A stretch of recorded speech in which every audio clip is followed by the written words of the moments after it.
இன்னைக்கு நம்ம இந்த வீடியோவில் எதை பற்றி பார்க்க போகிறோம்னா நீட் எக்ஸாம் அண்ட் ஜேஇ எக்ஸாமுக்கு உரிய வந்து கொஸ்டின்ஸ் அண்ட் ஆன்சர்ஸ் கேள்வி பதில்கள் அதுக்கான சொல்யூஷன்ஸ் என்னன்னு நம்ம பார்க்க போகிறோம். இதில் உள்ள கேள்விகளுக்கு நிறைய கேள்விகள் இருக்குது. நம்ம இப்போ ஒரு கேள்வியை பார்க்கலாம். இதுக்கான வந்து ஆப்ஷன்ஸ் ஏபிசிடின்னு 4 ஆப்ஷன்ஸ் கொடுத்துருக்காங்க. எது சரியான ஆப்ஷன் நம்ம தெரிஞ்சுக்கலாம். அது தெரிஞ்சுக்கிறதுக்கு நம்ம வந்து இந்த ஸ்லைடில் பார்க்குறோம். இந்த ஸ்லைடில் என்ன கொஸ்டின் கேள்வி என்ன கொடுத்துருக்காங்கன்னா இந்த கேள்வி நம்ம ஆல்ரெடி பார்த்துருப்போம். நமக்கு தெரியும் யங்ஸ் டபுள் ஸ்லிட் எக்ஸ்பெரிமெண்ட், யங்ஸோட இரட்டை பிளவு எக்ஸ்பெரிமெண்ட் சோதனை. அந்த பரிசோதனை பற்றி நமக்கு தெரியும்.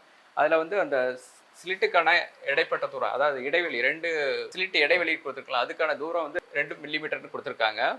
அதோட 2 வேவ் லெங்த் கொடுத்துருக்காங்க. λ1 λ2ன்னு 2 வேவ் லெங்த் கொடுத்துருக்காங்க. அப்புறம் அந்த minimum distance from the common central bright ஃப்ரிஞ்சில் இருந்து அந்த ஸ்க்ரீனுக்கு நம்ம கொடுத்துருக்கோம் இல்லைங்களா, ஸ்க்ரீன் அந்த ஸ்லிட்ல இருந்து ஸ்க்ரீனுக்கு உள்ள தூரம் 2 மீட்டர் கொடுத்துருக்காங்க. ஸோ நம்ம வந்து இதில் கண்டுபிடிக்க போகிறது ஒரு இன்டர்ஃபரன்ஸ் பேட்டர்ன்ல இருந்து மற்றொரு பிரைட் ஃப்ரிஞ்ச் எவ்வளோ தூரத்தில் இருக்குது அப்படின்னு நம்ம கண்டுபிடிக்க போகிறோம். ஸோ இப்போ அதை கண்டுபிடிக்கிறதுக்கு முன்னாடி நான் சரியான ஆப்ஷன் என்னென்னு ஒரு ஏபிசிடின்னு 4 ஆப்ஷன் கொடுத்துருக்காங்க. இந்த 4 ஆப்ஷனில் எதுன்னு சரியானு தெரிஞ்சுக்கிறதுக்கு நம்ம முதல்ல ஃபர்ஸ்ட் எதுன்னு செக் பண்ணலாம். இப்போ இந்த ஆன்சரை நம்ம தெரிஞ்சுக்கிறதுக்கு இந்த யங்ஸ் டபுள் ஸ்லிட் எக்ஸ்பெரிமெண்ட்டை ஒரு தடவை நம்ம ஜஸ்ட் ரிவைஸ் பண்ணிக்கலாம். இதில் நம்ம வந்து ஃபர்ஸ்ட் சோர்ஸ்லேருந்து லைட் ரேஸை பாஸ் பண்ணுறோம்.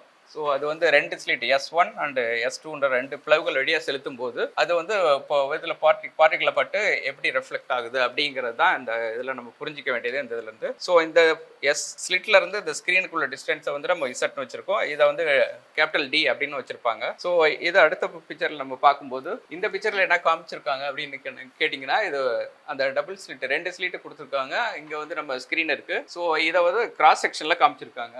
ஸோ இதுதான் இந்த பிக்சரில் நம்ம புரிஞ்சிக்க வேண்டியது. என்ன நமக்கு கொடுத்துருக்காங்க, இன்புட் கொடுத்துருக்காங்க இல்லையா. ஸோ அது கிவன் வேல்யூஸ் அதில் வந்து λ1 12,000 ஆங்ஸ்ட்ரான் கொடுத்துருக்காங்க, λ2 10,000 ஆங்ஸ்ட்ரான் கொடுத்துருக்காங்க.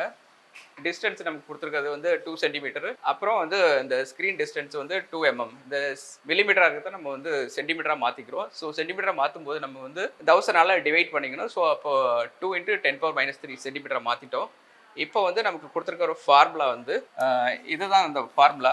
So λ1 / λ2 and n2 / n1. இந்த ஃபார்முலாவில் நம்ம அப்ளை பண்ணோம்னாக்கா இப்போ λ வேல்யூஸ் அப்ளை பண்ணுறோம். λ1 12,000, λ2 10,000. ஸோ இதை சிம்பிளிஃபை பண்ணாக்கா 6/5. ஸோ இதில் வந்து நமக்கு வந்து n1 வேல்யூஸ் எடுத்துக்கிறோம் 5. ஸோ இந்த வேல்யூ நம்ம வந்து இங்கே யூஸ் பண்ண போகிறோம். ஸோ நமக்கு இருக்கக்கூடிய ஃபார்முலா வந்து இதுதான் எக்ஸ், அந்த டிஸ்டன்ஸ் தான் கண்டுபிடிக்க போகிறோம் இல்லையா.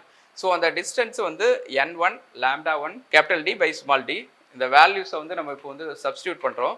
5 × n1 வந்து 5, λ1 12,000 அண்ட் 10⁻10 × 2 டிவைடட் பை 2 × 10⁻3.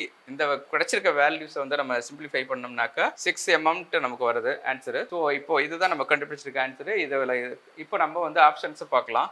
எந்த ஆப்ஷன் கரெக்டான ஆப்ஷன் செக் பண்ணலாம். So option A 8 mm, option B வந்து 6 mm, option C and option D கொடுத்துருக்காங்க. ஸோ நமக்கு ஆப்ஷன் பிலேயே சரியான ஆன்சர் கிடைச்சிருக்கு. ஸோ சரியான ஆன்சர் வந்து 6 mm. இதுதான் கரெக்டான ஆன்சர்.